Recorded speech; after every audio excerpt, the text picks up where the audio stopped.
Selamat malam. Pada malam hari ini kembali kami membawa renungan dan lagu pujian. Tapi sebelumnya mari kita berdoa. Bapa kami yang bertata di kerajaan surga, pada malam hari ini Tuhan kembali kami mengucap syukur, di mana Tuhan telah memberikan kami kesehatan dan panjang umur. Tuhan, sebentar lagi kami ya Tuhan akan menikmati dan mendengar firman-Mu. Kiranya firman-Mu itu bertumbuh di dalam kehidupan kami. Ya Tuhan, ampuni segala dosa kami, agar kami layak menerima berkat-Mu. Di dalam nama anak-Mu Tuhan Yesus Kristus Juru Selamat kami berdoa dan mengucap syukur. Amin. Molo saut maho borhatu nadaw holan Yesus baindongan mi toguon naho ramotan naho saitiur sudenala kami nang landit porhot si dalanan mi nang hacit ngot-ngot rohami dang boy ganggu ho dang boy liluho molo Yesus mandongani ho.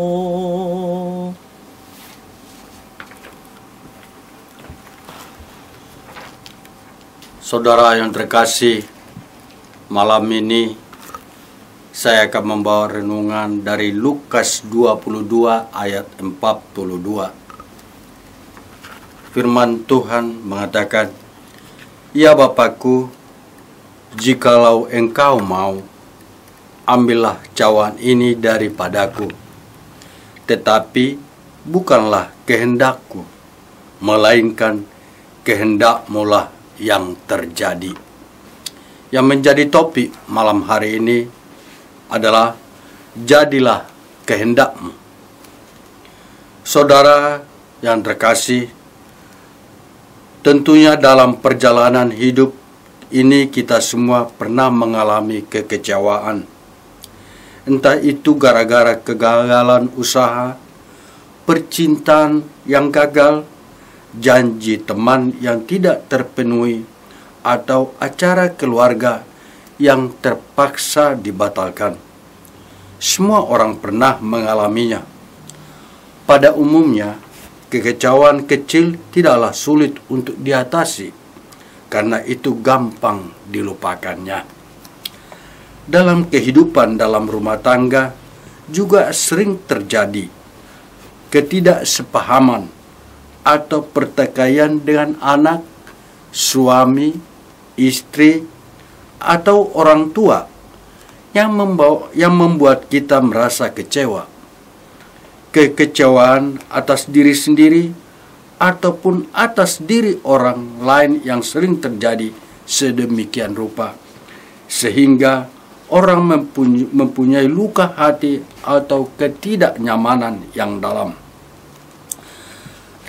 Rasa kecewa bisa berlanjut dengan kekecewaan kepada Tuhan, karena pertolongan yang diharapkan tidak kunjung muncul atau tidak pernah terasa kasih-Nya.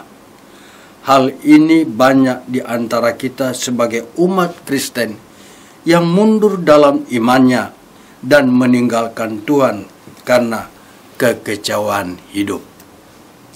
Saudaraku seiman, yang menjadi renungan untuk kita pada malam ini adalah bagaimana kita bersikap dalam menghadapi suatu keadaan yang kurang baik.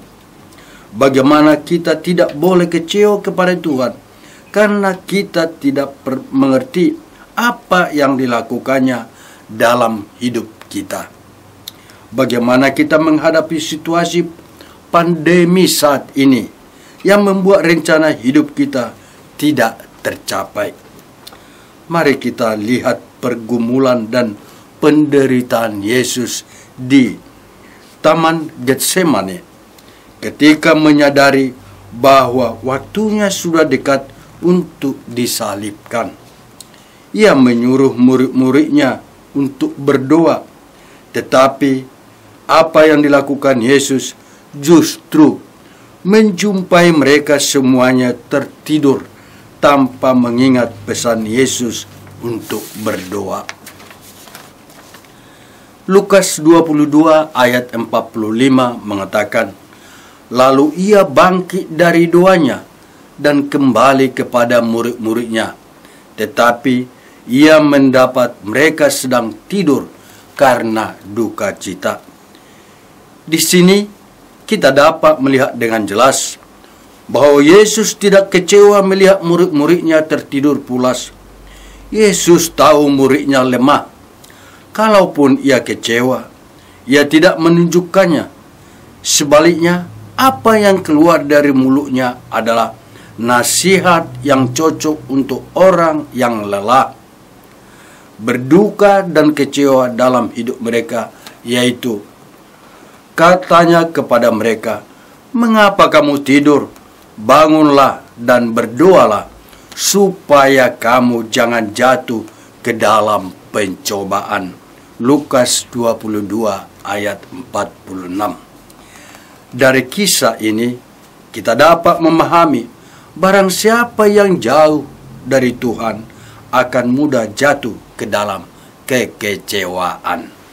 Apalagi kekecewaan biasanya menjauhkan manusia dari Tuhan dan sesamanya.